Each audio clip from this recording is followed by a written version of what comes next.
ஜன்னல் சமூகத்தின் சாளரம். மாதம் இருமுறை வெளிவரும் குடும்ப இதழ். நீங்க எல்லாம் கேட்கலாம், ஏமா இவ்வளவு பேசுறீங்களே, நீங்க ராயபுரத்துல வந்தா என்ன பண்ணுவீங்க? முதல்ல சொல்றேங்க, பெண்களுக்கான பாதுகாப்பு தான் என் முதல் லட்சியம். பெண்களுக்கு பாதுகாப்பு கொடுப்ப. பெண்கள்னா அவ்வளவு இழப்பமா? இன்னைக்கு பேஸ்புக்ல இருந்து, ட்விட்டர்ல இருந்து, வாட்ஸ்அப்ல இருந்து, ரோட்ல இருந்து பெண்ணை இழிவுபடுத்தும் கலாச்சாரம் அதிகரித்து இருக்கிறது. அதற்கு காரணம் என்ன என்றால், ஒரு பெண்ணின் மீது இருக்கிற வெறுப்பை அத்துணை பெண்களின் மீதும் காட்டுகிறார்கள் என் தமிழக மக்கள். அந்த பாதுகாப்பை கொடுக்கக்கூடிய ஒரு பெண்ணாக நான் இருப்பேன். ஒரு பெண் எப்படி இருக்க வேண்டும் என்று நான் வாழ்ந்து காட்டுவேன். ஒரு அரசியல்வாதி எப்படி இருக்க வேண்டும் என்று நான் வாழ்ந்து காட்டுவேன். என்னை போன்ற பெண்களுக்கு பாதுகாப்பு கொடுப்பேன். அதுதான் என்னோட முதல் கடமையும் லட்சியமுமாக நான் வைத்திருக்கிறேன். பெண்களுக்கான பாதுகாப்பு. இன்னைக்கு பெண்கள் ஏமாற்றப்படுகிறார்கள். கணவரால் ஏமாற்றம், குடும்பத்தாரால் ஏமாற்றம், காதலனால் ஏமாற்றம், வரவனால ஏமாறட்டும், போறவனால ஏமாற்றம். இந்த பெண்கள் எல்லாம் எதிர்பார்க்கிறது அன்பு ஒண்ணுதாங்க. இந்த அன்பு சொல்லி சொல்லி அவர்களது கற்பை களவாடி அவர்களை சீரழித்து வருகிறது சமுதாயம்.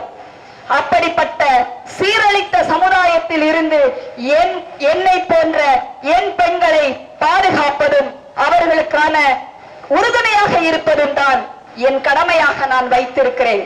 அவர்களுக்காக நமது தொகுதிக்குட்பட்ட அத்துணை வட்டங்களிலும் ஒரு மகளிர் உதவி மையம் வைக்கப் போகிறேன். மகளிர் உதவி மையம்னா என்ன இருக்கும்? ஒரு மருத்துவர் இருப்பார். நீங்க இலவசமா மருத்துவரை வந்து பார்க்க முடியும்.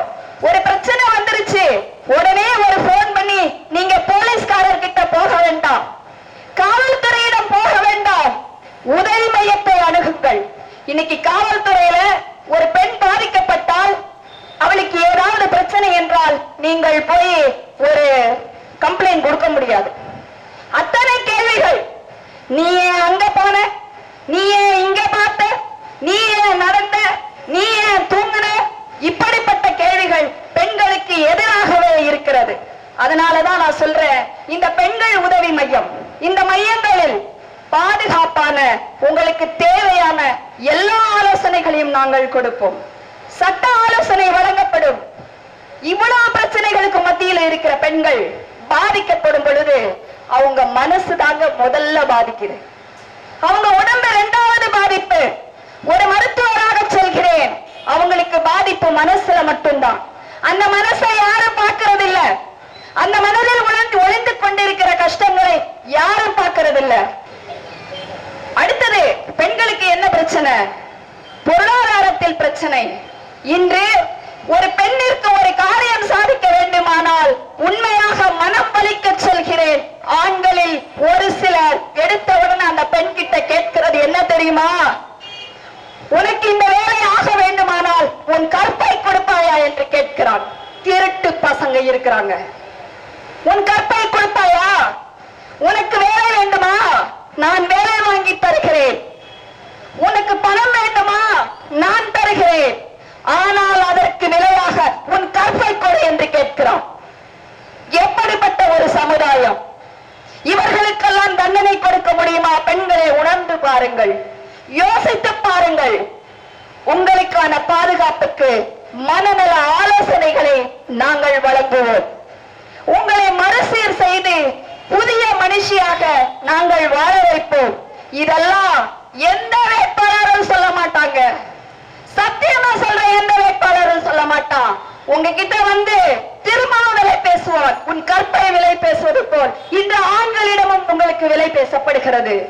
ஓட்டுக்கு 500 1000 கொடுக்கிறான். சத்தியமாக சொல்கிறேன், ஆண்களே பெண்களே, உங்கள் கற்பு என்று நினைத்துக் கொள்ளுங்கள். உங்கள் ஓட்டுரிமையை உங்கள் கற்பு என்று நினைத்துக் கொள்ளுங்கள். பணம் கொடுக்க வருபவனை ஓட ஓட விரட்டுங்கள். அந்த பணம் இருக்கிறது என்ற மமதையில் இன்று திரிகிறார்கள். ஆளும் கட்சியை சேர்ந்தவர்களாக இருக்கட்டும், ஆண்ட கட்சியை சேர்ந்தவர்களாக இருக்கட்டும், பணம் கொடுத்து நான் ஓட்டு வாங்குவேன். தன்மானத்தோடு இன்று வாழ முடியவில்லை.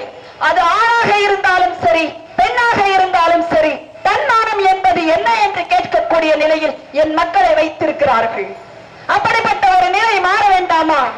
ஆனா நான் பார்த்து கொண்டிருக்கிறேன், தினமும் பார்த்திருக்கிறேன், பல நூறு பெண்களை பார்த்திருக்கிறேன்.